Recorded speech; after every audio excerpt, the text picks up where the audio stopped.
Ladies and gentlemen, Gloria Steinem.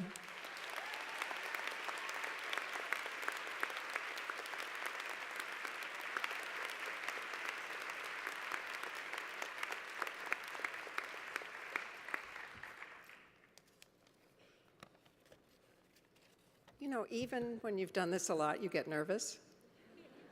Does that happen to you? You lose all your saliva, each tooth gets a little Angora sweater around it.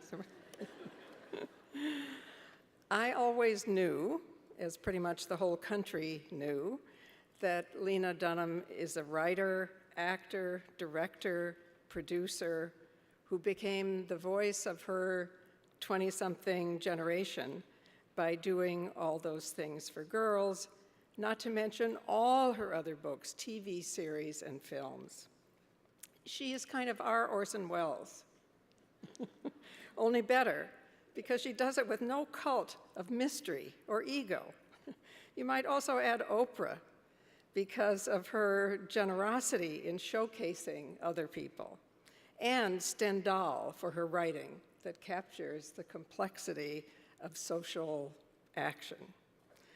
But it wasn't until last year when we sat down on my couch and talked that I began to realize what a great girlfriend she is, and also what an old soul.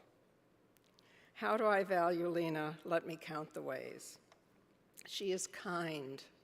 Her huge talents are not expressed at someone else's expense, and to showcase the talent of others is her talent.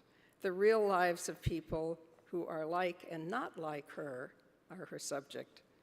You know she's incredibly smart because you can understand every word she says. She doesn't fall into academies or code words. She tells you incredibly serious things and makes you laugh at the same time. This is crucial because only laughter is true freedom.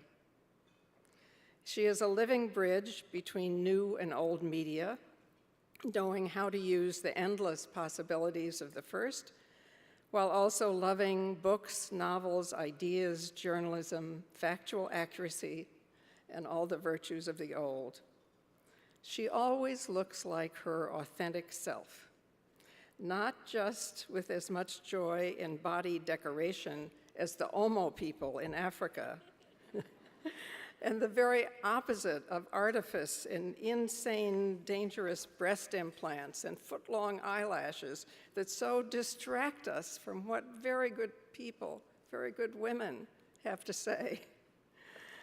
She is a living bridge between and among generations, and she brings what she loves about us old ones into the world of the young, and she also brings the limitless world of the young into our world.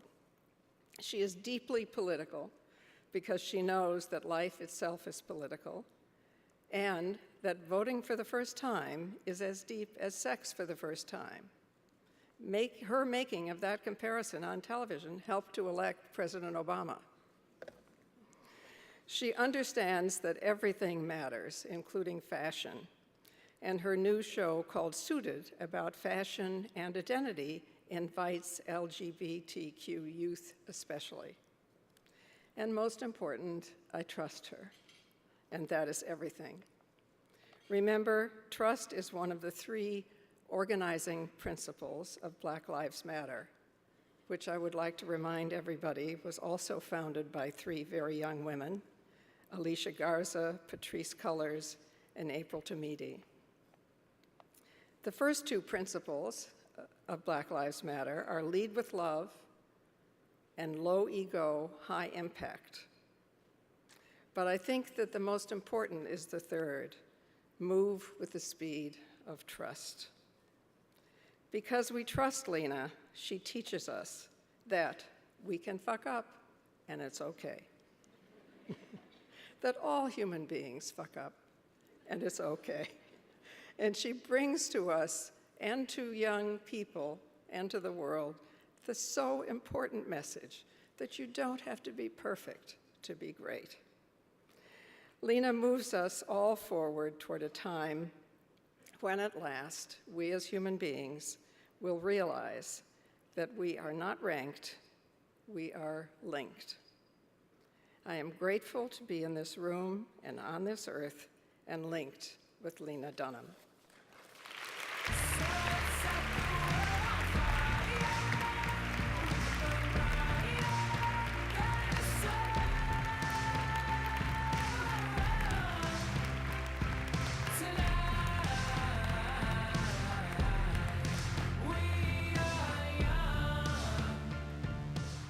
Whew. That was not a thing I thought I would get to experience in my life. So thank you so much to Gloria, who I am so surreally lucky to call not just an influence, but a friend. And meeting Gloria was such a watershed moment in my life, just coming to know her work. And I have to say that the day that I interviewed her and met her on that sofa was the day that I know that I felt the most connected to my own mother, because both of our efforts, not just towards activism, but towards self-actualization, led to this one woman. And there was a connection that sort of felt deeply mystical in that. And I also know Gloria has always very wisely shied away from allowing other people to call her the face of a movement. She recognizes that a movement as rich as feminism deserves diverse faces and diverse voices,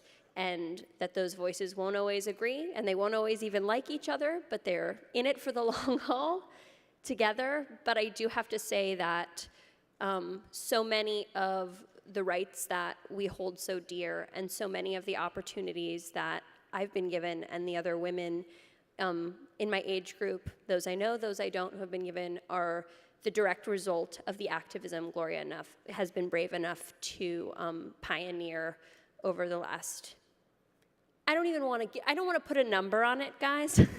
So I'd just like to give her a round of applause.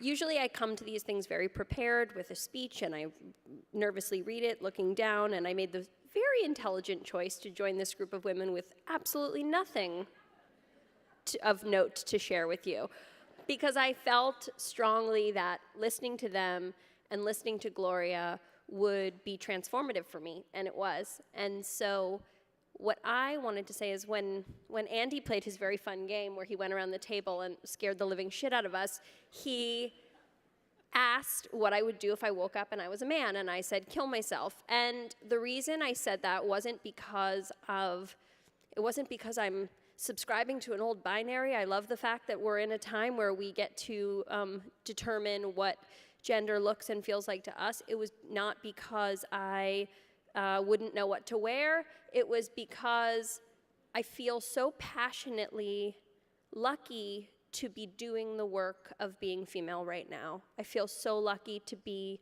among these women and to be redefining what that means for us, to be continuing the work of Gloria and her peers, and to be looking ahead at what needs to be done to preserve rights that should already be intact, but also to carve out new areas that we never even imagined were possible for us. And I feel it happening every day, and it gets me fired up, and it's what makes me want to wake up in the morning, and it's what makes me want to live a really long time. It's what makes me eat well. It's what makes me do yoga.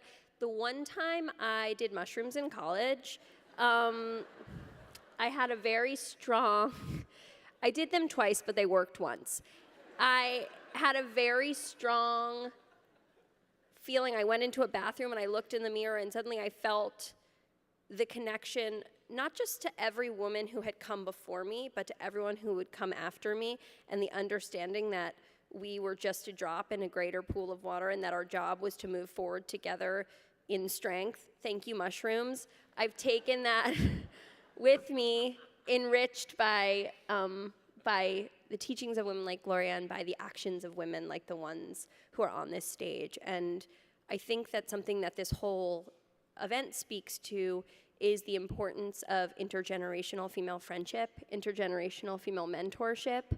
I've seen so much over the course of this election year. I would like to share in some of Nancy's shock and confusion at what is occurring around us. But I think that the biggest thing I've noticed is a level of aggression between women of different ages that comes from a lack of understanding of each other's struggles that is so painful to watch.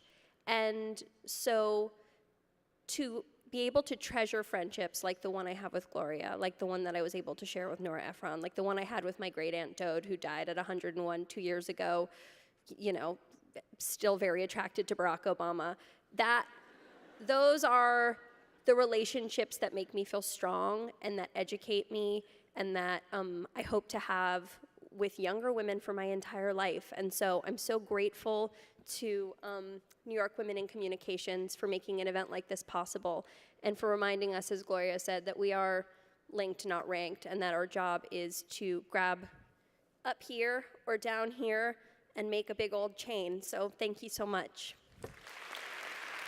And now, returning to the podium, Andy Cohen.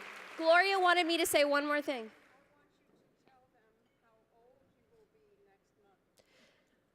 Gloria would like me to let you know that next month I will be 30 years old.